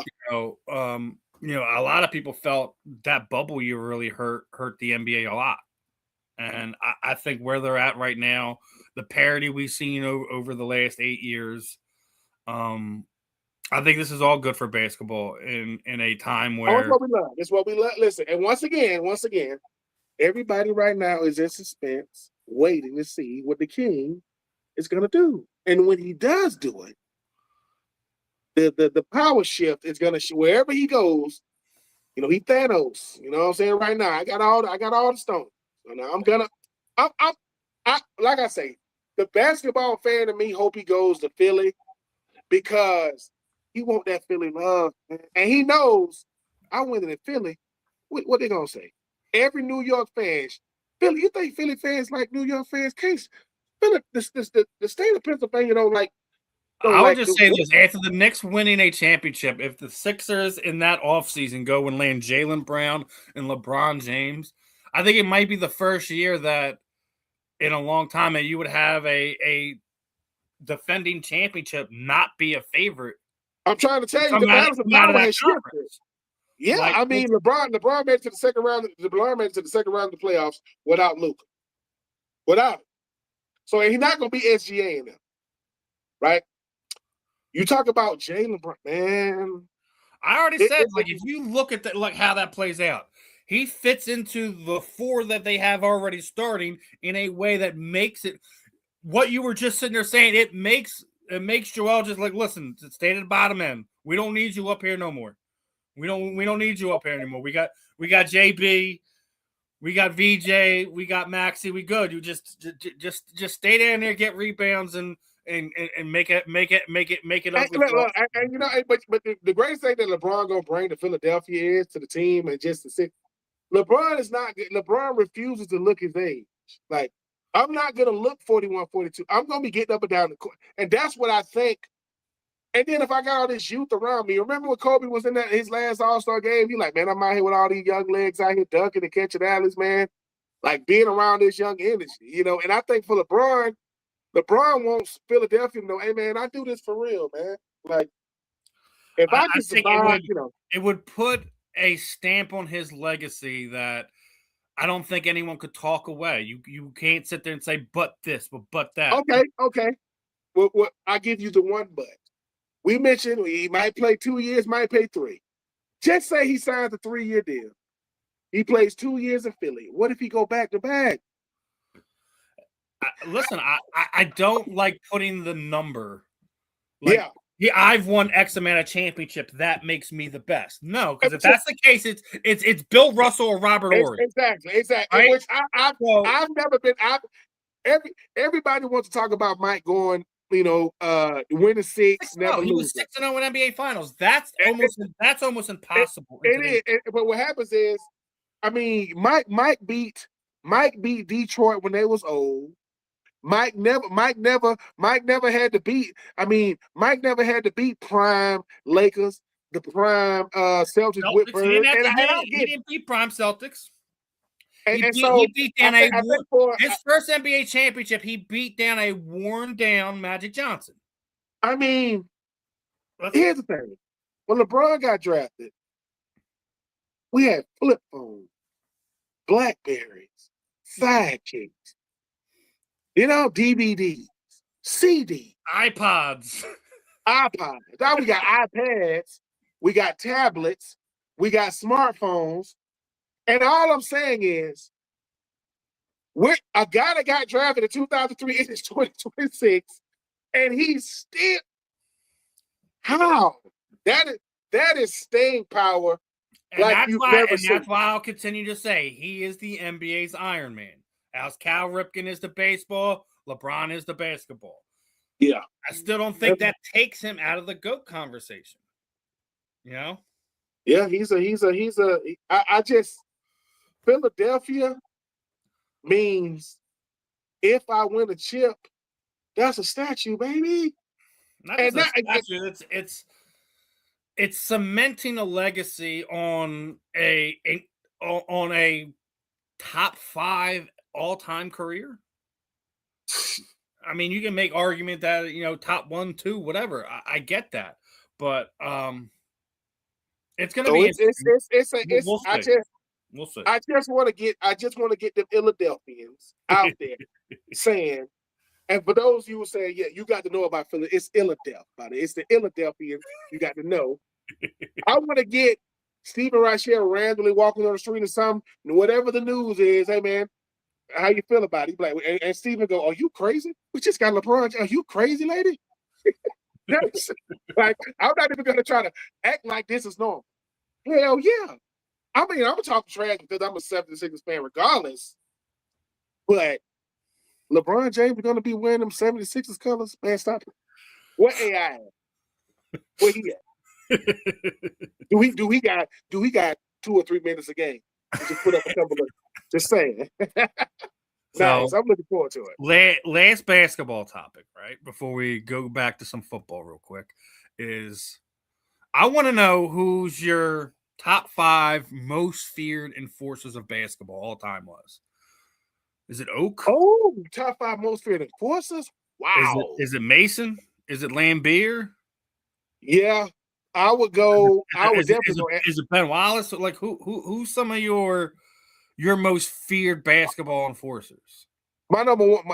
Anthony Mason is definitely there. Lambeer is definitely there. Rasheed is definitely there. Ben Wallace is number 1. I think he was the most feared. And if I had to do a 5th, enforcers though, like Lambeer, yes. Ben Wallace, yes. Anthony Mason, yes. Rasheed Wallace, both Rasheed and Ben Wallace, yes. If I had to do a 5th, oh man, so many guys that played. Put the worm on there or no? Or he wasn't. Yeah. You know what? I think the only one was Mississippi. I'm not gonna do the worm. You know what I'm gonna do? The worm is easy. I'm gonna give me Meta World Peace, man. I think that Ron Artest at one point, hey, and now this is a different type of enforcer. If I'm going guard, I will go to glove as an enforcer because that's what he was known for. But yeah, the worm, it's Ben Wallace to me is the epitome of an enforcer. That's all he was there for. I am not him and Dennis Robb. I'm here to rebound. I am here to guard. And I am here for the smoke. Like, that's what I'm here to do. I don't want, and some could say Draymond Green as far as like today's enforcer to have that type of, but he's like a cat in my opinion. Yeah, I would. He's just Yeah, that yeah, guy that consistently gets under your skin and gets you to act out of character. yeah. That, It's a. that's what I But think Draymond Green is. Ben Wallace was them Detroit Pistons teams, man. I mean, a big shot, Chauncey Billups, Rasheed. Yeah, man. And we didn't give enough credit to Rasheed and Ben Wallace on the same team. Oh my God. All I So, gotta say is, in reality, that's what Detroit is—a bunch of oh, enforcers. whoa, I'm sorry. What am I doing? The number one enforcer was Dikembe. That was the number one, and he even. I would go. I got to give because he was a good player, but he was known for being. So I'm sorry, Dikembe, man. You rest in peace, man. Give me that, Mr. Dikembe. Mutombo. I didn't consider him an enforcer, but like he was just one of those guys where he would find a way at the worst times to just disrupt your scoring. Yes. Like, and that's why that's why I really wanted that 0-1 Sixers team to win. It was because of AI and Dikembe. Because I think that those are both guys that I felt in that era probably should have won championships. Just the Lakers were the Lakers, and there wasn't nothing you could have done about that, So Yeah. I mean, what somebody say? Dikembe won't be an enforcer, but Dikembe is one of my top 5 centers of all time, just because he made an impact on the game that was special. I was glad that I was able to meet him, get a picture with him, get his autograph, at a fan meet and greet here in Philadelphia before he passed. So I thought it was funny because I had one of those action figures that I was going to have him sign. He was going nuts over it. He was like, "Where did you find this?" I'm like, "eBay." He was just astonished that those things were there. He had his PR people take a picture before we wound up taking ours and all that stuff. So he was a gentle giant for sure. But yeah, again, just my personal take. Outside of the enforcer, one of the best shot blockers of all time. I mean, another enforcer too, man. I mean, I could put him in there as Lonzo Mourning. He was an enforcer, no doubt. Yeah, Mo was. I think Mo was more of an enforcer than shot blocker. He was a disruptor. Mo was fun to watch, man. Mo was fun to watch. So, gonna get into some football here, and couple fun ones, couple lists, couple things to talk about. They're breaking down our top 10 coaches in the NFL. Who's missing? Can you tell me who's missing? Dan Campbell, Andy Reid. Oh, you already know. They doing it. Wait, I mean, where the Philadelphia? Where Philly at, baby? That's what I was gonna say. Look, why they doing why is that? Dan Campbell number one? First, I'm about to say Dan Campbell is number one. Who made Mike this? McDonald, after winning the Super Bowl last year, absolutely should be on the list. Sean McVay absolutely should be on the list. Kyle Shanahan should be on the list. He shouldn't be on number 4. He should be way down there. Mike Vrabel goes to one Super Bowl and he's on the list. Sean Payton's at least won one. I would say the thing about I'll give Mike Vrabel being on the list because he's won Coach of the Year. Same thing with D'Amico Ryans. But D'Amico Ryans has one down there in why is John Harbaugh on Jim? What are we doing? So I'm just gonna say it's obvious that the Nick Sirianni hate is out in full force, and I get it, dude. But they use the same excuse to talk him away that they talk Jalen's things away, right? Oh, well, he has a super team around him. He's got great coaches. That's why he does what he does. He's not a play caller. He's not a offensive mind. He's not a defensive mind. He's just a manager of men. Well, sometimes that's all you need your head coach to be. Number hold on. Here's the thing, right? I go, y'all are saying things that are actually beneficial. Y'all are not saying things that are negative. Like, it's so easy to say when he wins it. Well, no, he got the best general manager in sports. He might have the best owner in sports. When you look at what he does on and away from the field, he has a team that he puts together. He doesn't put his team to be built around one guy. He has it to where if injuries happen, Nick Sirianni has to survive in Philadelphia and coach in Philadelphia. And he's not a top 10 coach. But Harbaugh is? Dan Campbell? Okay. But it doesn't, I don't like it. Rankings rankings get on my nerves just like comparisons get on my nerves. When we see a play, say, oh, that running back remind me of Saquon Barkley. No, he don't. Yeah, he don't. No. Saquon Barkley jump over people backwards. No. Saquon Barkley's right for 2,000 yards. Here's the thing about it, right? That gets me about the Nick Sirianni thing. Do you know he is ranked top 5 all time as far as winning percentages for head coaches? Top 5. And he's not a top 10 coach in the NFL? Stop. Yep. I mean, once again, it's the bias. The revenge tour. All I'm gonna say is the Eagles' revenge tour is gonna be sweet this year. Granted, I think we got an easy road compared to the last few years. The 7th easiest schedule. Everyone talking negative about the quarterback. Everyone talking negative about the head coach. The defensive players are already talking about Vic Fangio because Zach Baum basically saying that Vic is taking the defense to a whole nother level this year, and we haven't even gotten to OTAs yet. Mm-hmm. So, y'all can sit there and continue to doubt this team, continue to doubt the men that are producing and helping this franchise be what they are today. What you're doing is keep giving them billboard material to do what they do anyways. Y'all sitting there voted Jalen Hurts the most hated man in sports. How y'all hate on that man? I don't get it. I don't. Look, Tom Brady stuff I get because of the way he used to go about things. Used to rub people the wrong way. Jalen he is the most humble, ho-hum superstar you could ever come across. Yep. The dude's getting $51 million this season. He still lives in the house that he was living in before he became a pro athlete. So come on, guys, stop with this.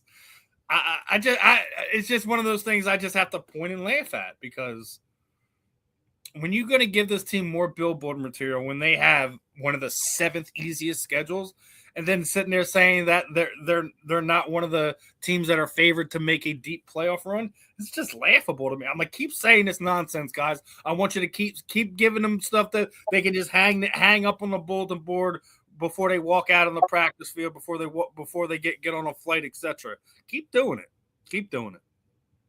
Oh, once again, I don't know why people keep getting the Philadelphia ammunition. They don't need any, man. Like, leave them alone. Jalen Hurts. Everybody say he went to Devonta Freeman when he didn't go to AJ Brown's, and he also ain't go to the White House. He'll be all right. This man is doing. I look at him doing. The Jalen Hurts Foundation, the YMCA's, the Boys Girl Clubs.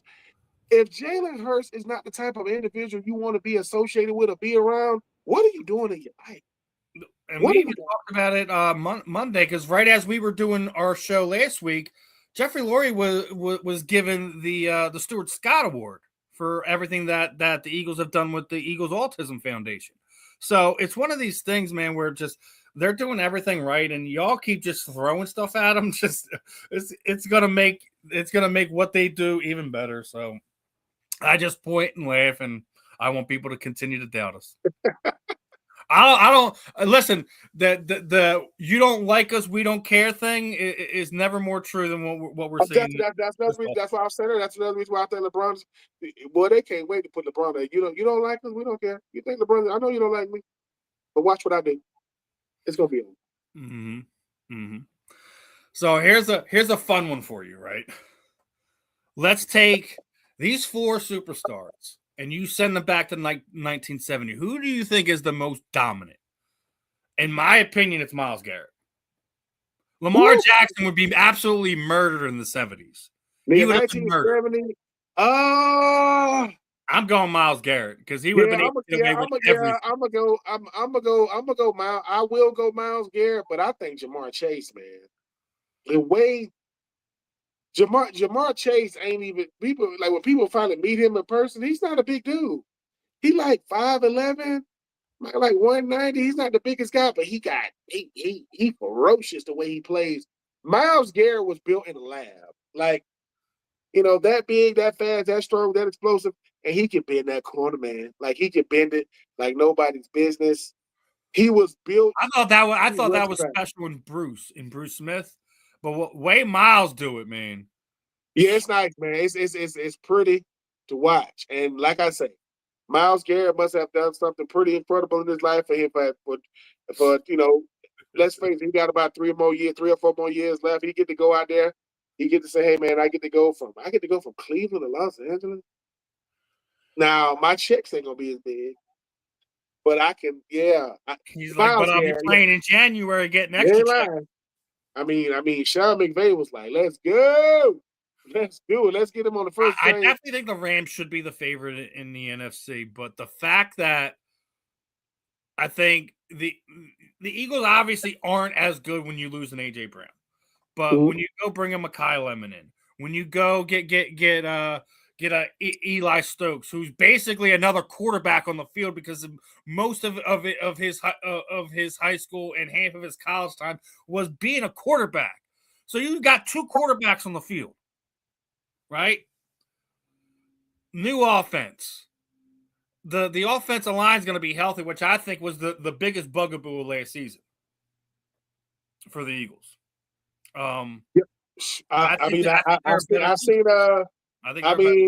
These guys. I seen Lane Johnson in the lab. He's trying to help these young him and Dawkins from the Bills and Campbell from Campbell.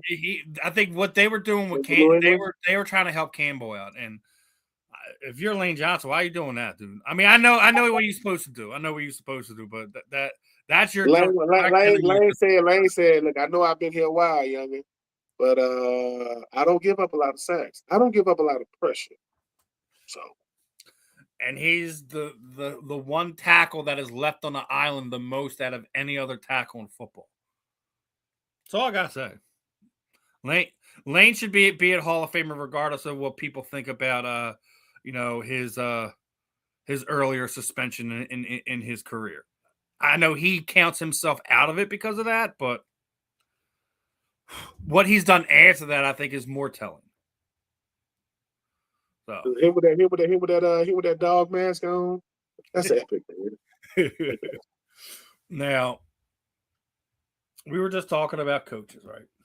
So let's do our Mount Rushmore, right? Who's your 4th? Because obviously, Belichick, Lombardi, and Reed should be your 4, right? Should be your 3. Yeah. Who's your 4th for your NFL head coaching? If I had to pick amongst, and these are just one, I would probably go Don Shula. Now, you go Shula, I go Knox. Ooh, I go Knox because he does not get enough love, and he was the architect behind the steel curtain. Yeah, why does Knox not get enough love? I don't get it. Yeah, you're probably right. Because I mean, 4 super dupers, man, 4 of them things. Like, and Terry Bradshaw as your quarterback. There was you doing it, running the football and throwing. Like I did it both ways. I did it with Stallworth and Swan, right? I mean, it probably is Knox. I mean, Shula meant a lot, to Miami. Yes, but yeah, Knox is like, I think hold on. Now, let me just now. I know people ain't gonna like this, but if it's another guy that I could potentially, I think there's one more. I want to see if you get it. In my opinion, those are the 4. Like that, Shula should be an honorable mention, obviously. Because listen, and I know people ain't. I mean, and I know I'm biased when I say this. I like John Madden, boy. I like John Madden. When he was out there with the Raiders. Bias. I don't. Right, but he's one of those few guys that was played, had a Hall of Fame level career. had a Hall of Fame level coaching career, then had a Hall of Fame announcing career. Not many people can do that. I think that it's not that. I don't care who that upsets. Like, that's one of the things that I wouldn't have gotten upset with you if you would have said, John Madden. I think another one doesn't get enough credit just because he only won one Super Bowl.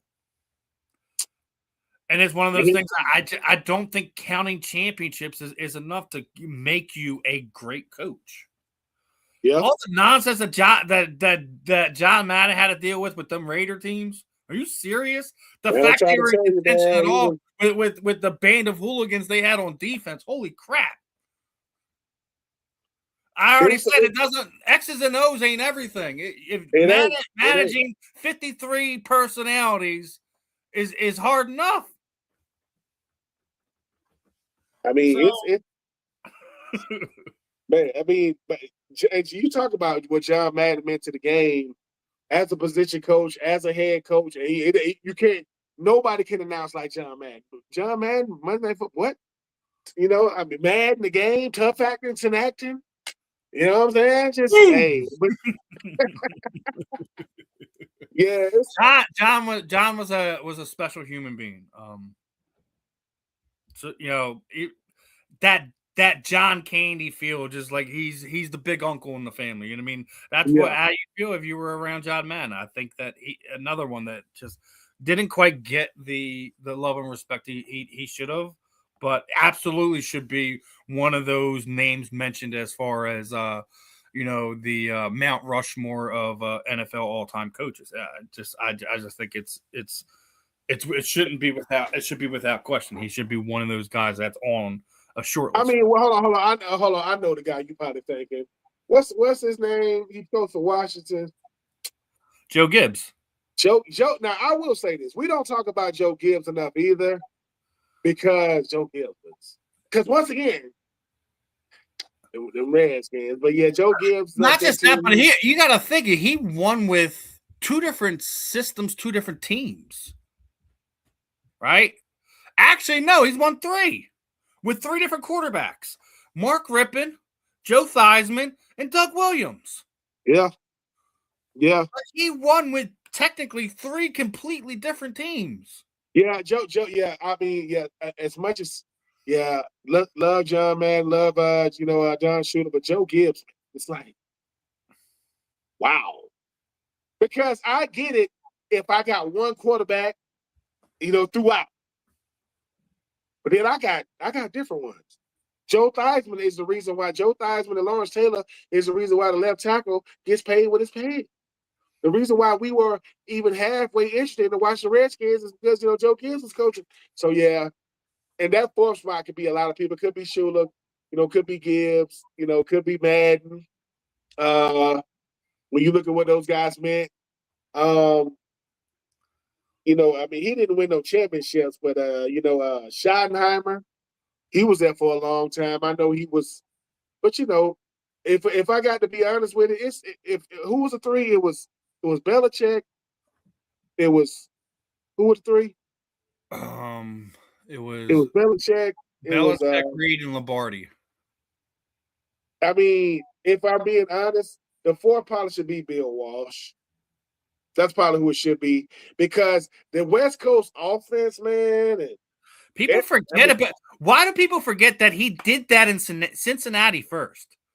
No one ever talks about this, right? No one ever talks about this, right? Is that he made Cincinnati a place, that the West Coast offense was a thing, was successful because of what Bill Walsh did with them in Cincinnati, right? Everyone remembers Sam Weiss. Everyone remembers Sam Weiss. They don't remember Bill Walsh in Cincinnati. So, and then the other one is their quarterback. Won an MVP there. No one talks about him. He was on the short list for Hall of Famer this season, along with Roger Craig. I think it was his last year eligibility. See? So it's one of these things where he was obviously more successful in San Francisco. Yeah. With Joe Montana. But he's another one. I agree that Walsh, he doesn't get enough love, and That's what I'm saying. The greatest coaches, man, you have a Bill Walsh, Vince Lombardi. You talk about Bill Belichick and one of those. It's just some of these guys, man. Andy Reid. That's what it was. It was Andy Reid. It was Vince Lombardi, and it was Bill Belichick. Big Red. Did it for two. I mean, what he meant to Philly, what he did for Philly, then went over to what was hard? Okay, what was harder to swallow? Andy Reid leaving to go to Kansas City, or Brian Dawkins leaving to go to Denver? The Brian Dawkins one, because I think at that point in time, everyone just felt that Andy couldn't get it done. He couldn't get over the hump, right? And that's sad because what he meant and has meant to this organization that was instrumental in changing the direction of this franchise can't be understated. But when you see a legend like Brian Dawkins put on another uniform, regardless if it was Denver or not, it's just it don't sit right with you. It's like when Wayne Gretzky was traded from the Oilers, and then he's a Los Angeles King or a New York Ranger or St. Louis Blue. It just don't look right. It's one of these things where like sometimes coaches leaving isn't as big as when you have that Hall of Fame level player leave. Yeah. And it's one of the reasons why I think still to this day, a lot of fans will never forgive Scott Rowland for giving up on the Philadelphia Phillies. Arguably, one of the top 10 third basemen of all time. Coming on within a 5 to 10 year span of Mike Schmidt retiring isn't kind of the easiest thing to deal with, but it's tough to watch that superstar go somewhere else. Yeah, man. I mean, I like I said, I can't remember where I was at when B-Dog went to Denver, and I know he was on I don't know if it was a Philadelphia radio station. He was like crying. He's like, man, this city, these He became fans. a part of the city, yes. Yeah. I mean, I remember when y'all beat. I remember y'all won the NFC Championship game against my, was it against my Falcons? 2004 was the year we finally won, against your Falcons. And then that press conference, the first thing Brian Dawkins, hallelujah. Yeah, I was like, this, you gotta love B-Dog. B-Dog and Japan Curse and them, man. Dude, nice. It was definitely a fun time watching them guys compete. It definitely was. One of the last little silly ones I'm going to get into, right? So obviously we had a lot of changeover coaches during this past offseason. Probably one of the most we've seen in quite some time. I want to know which out of the new coaches you think is going to finish with a better record. Do you feel Stefanski down there in Atlanta, Harbaugh in New York, Halfley in Miami, Rabashila in Tennessee, Jesse Minute of Baltimore, McCarthy in Pittsburgh, Brady in Buffalo, LaFleur for Arizona, Clint Kubiak there in Vegas, and the sacrificial lamb down there in Cleveland, because that's what he is. He's probably going to be the one with the worst record. Let's be honest. I mean the easy ones would be Brady, obviously, and Buffalo and Hunter and I think Baltimore. I think, and here comes my bias. I think Coach Saleh. I think what he's doing in Tennessee, they got a shot to have a really, really good record. I don't know if it's going to get them into the playoffs. They won 5 games last year. Can they get to 8, 9 wins? We'll see. Stefanski ain't finna do nothing, man. Don't even ask me about Stefanski. Two of them be your quarterback, man. I think yeah, I agree. I mean, Kubiak is a sacrificial lamb. Some of those guys, but whatever you are, the coaches that got the best quarterbacks got a shot, and new places got a shot to have real good. So, Brady obviously, I think Brady's kind of the obvious here in Buffalo. Yeah. It's goes into I think the better roster situation of all mentioned. It's a the thing about these new coaches.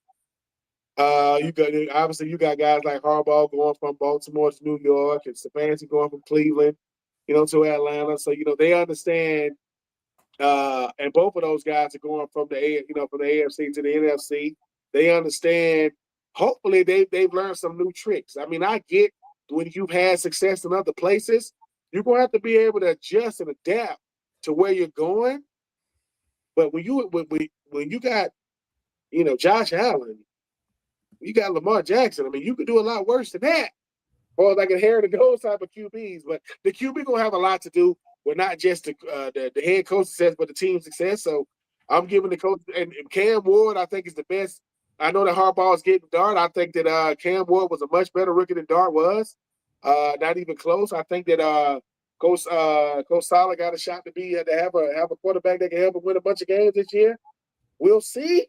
But yeah, I'm gonna go Buffalo. I'm gonna go Baltimore. I mean, it makes sense. They have the best rosters of all mentioned. I do think I agree with you that I think people shouldn't sleep on Tennessee. We'll see what happens. I know they just signed their defensive tackle to a nice big old fat contract. Jeffrey Simmons, backup. This is Jalen Carter. If you watch that, you go, what? Yeah, exactly. And I'm sure Harry Roseman was like, these mofos, they trying to hurt my bank. Oh, yeah, they was like, well, here's the thing. They're going to tell Jalen Carter, though, they're going to say, listen, but that boy was the first team all pro, 11 sacks. So you're going to get your money. You will get your money, young man. But we want you to get your money because I think if the Eagles are smart, they load him up with incentives. They give him the contract they want, but they base it around the incentives. If you hit this, if you hit that this is what your pay will be. And I think that's the way they should do it. Because I know it's been the kind of thing, worrying about giving him this contract with, people doubt if he's in shape. They doubted that Jordan Davis was in shape. Look what happened last season, right? Yep. Yeah, he in my opinion, he played better than Jalen Carter did when he was healthy. Jalen had multiple shoulder injuries last season, which sidelined him, and I think really kind of hampered his effectiveness at times. So I get being cautious about that. Just load him in incentives and give him what he wants that way. You want it. Oh yeah. You want the production. You give us the production, you'll get the money. So. Thanks.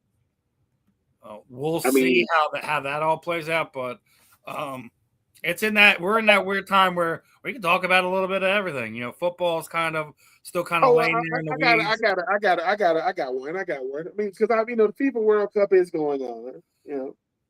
Whoever this lady is talking trash about Mbappe, whoever you are, lady, I don't know who you are.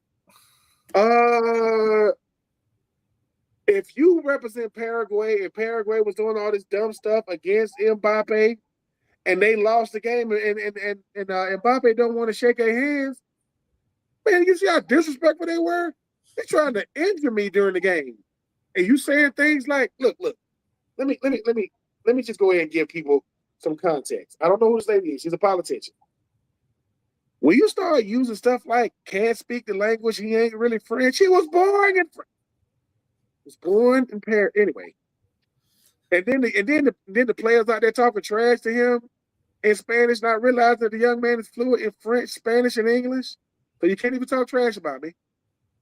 But ma'am, when you start saying things like he don't know the language and he grew up around monkeys and all this other type of stuff, and then you come back and say he needs to apologize to you, no, makes you look. It doesn't work that way. Doesn't work that way. And don't try to bring your gender into it just because he called you a lady because you're a lady. And he's saying you don't represent the best of Paraguay. I would think they would think the same of it. And to those of us out there who wanted to do this debate, who's the greatest player out of Messi and Ronaldo, I think we could put it to rest. I think it should be put to rest. I mean, love Ronaldo. Cristiano is a gem, a national jewel. Messi is going for World Cup #2. And last time I checked, Ronaldo just played his last one. Love Ronaldo. Know the fans ain't going to like that. Lionel Messi is him. He's Timothy. But I've loved the World Cup. The city of Atlanta did not need any more bad traffic, but it is awful. Downtown is awful. The airport is even worse. But the World Cup has more than lived up to the billing. I do not know who is going to win it. But if you're going to talk trash about superstars, let it not be Mbappe. That's not going to help you get reelected, and that's not going to boost your reputation, or your likeness in this world. But don't compare anybody to a monkey, especially if they're people of color. What? And he need to apologize to me. Come on, man. And the Olympics will be coming to America in 2028 in Los Angeles, and I will be there.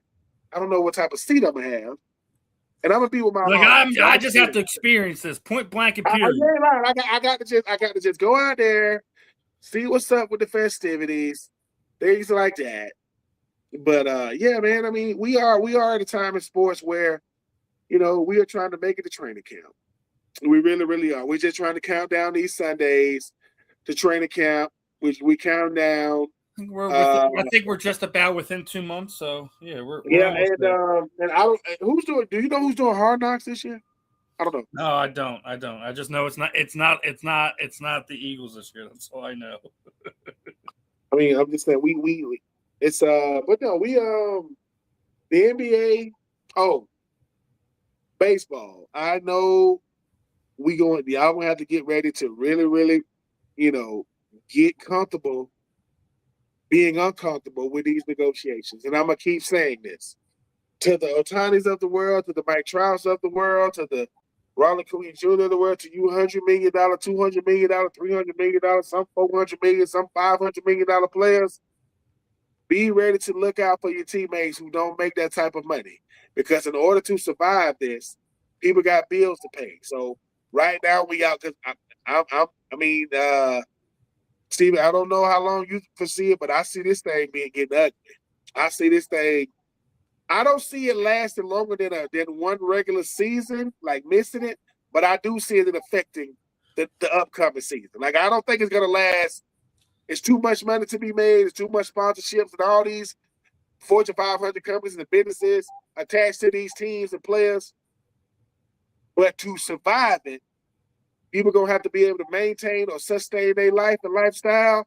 So to the big money guys, be ready to put the money into a pool, and not just for the players, but for some of these coaches, for some of these staff members, because when you say it ain't my responsibility, yeah, it is.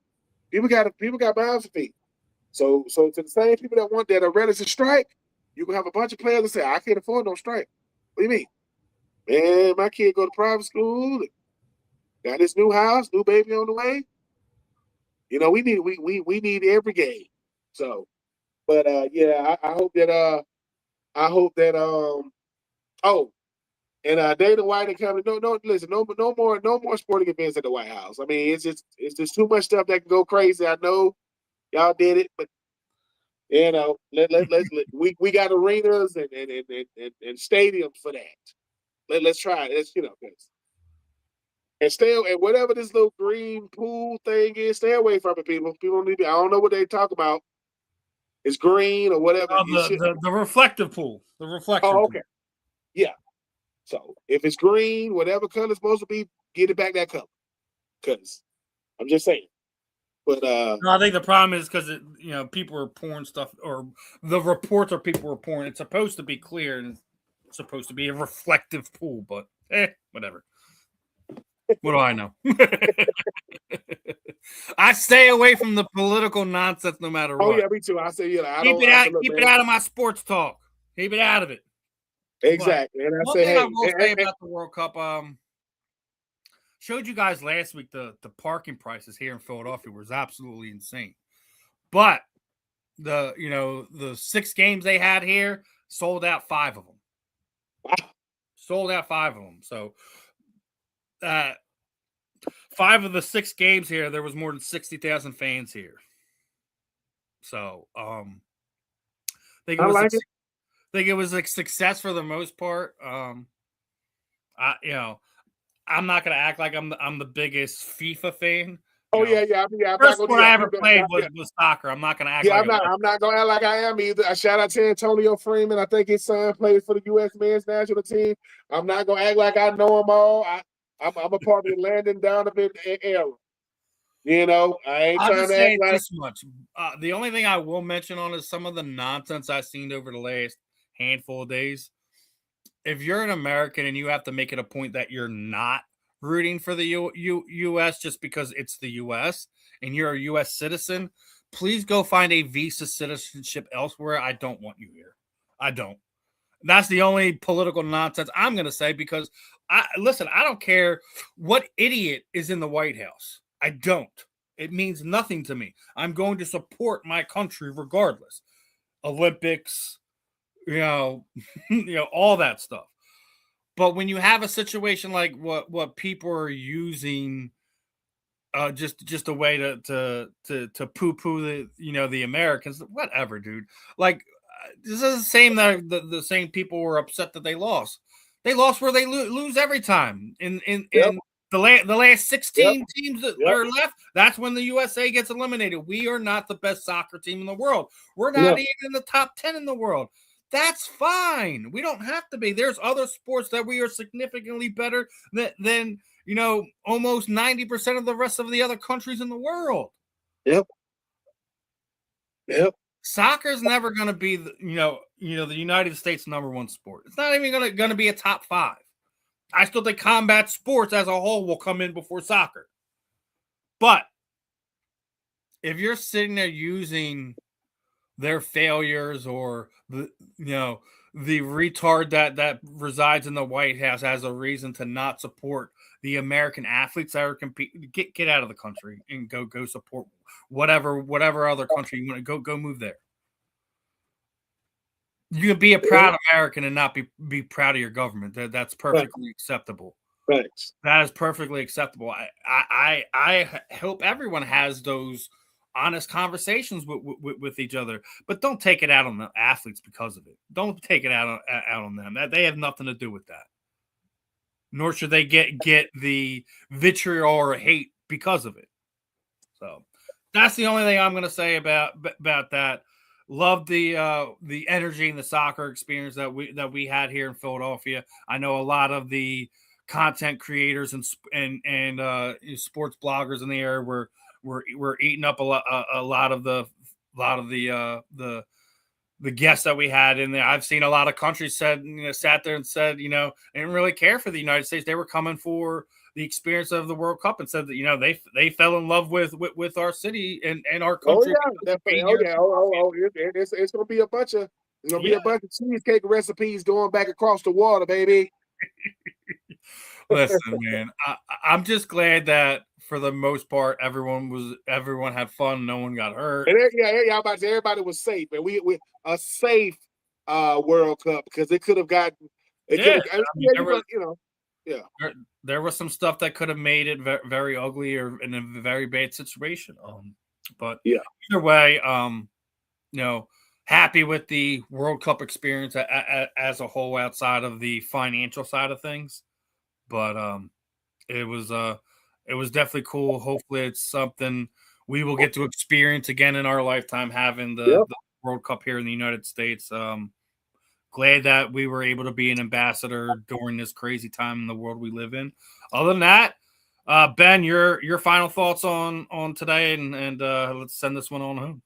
Listen, Marvin, you and the missus, man, always praying for you and the missus. Marvin Powell for Hall of Fame every single time.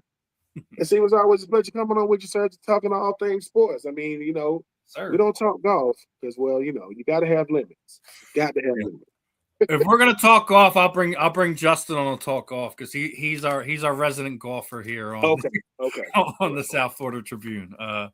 Again, like I said, we covered Knucklemania this past week, and showed our guys a fight wax around Philadelphia, picked them up from the airport, showed them some love, took them to some of the events, but also want to give some love to another one of the companies that is working with fight wax. We got the Drank Drops, one of the sponsors for the BKFC strawweight champion Britton Hart, but he gave me some stuff with peach.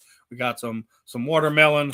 So guys, if you looking for water enhancement, hell, you're looking at something to spice up one of your mixed drinks, check out the Dank Drop guys. Show them some love.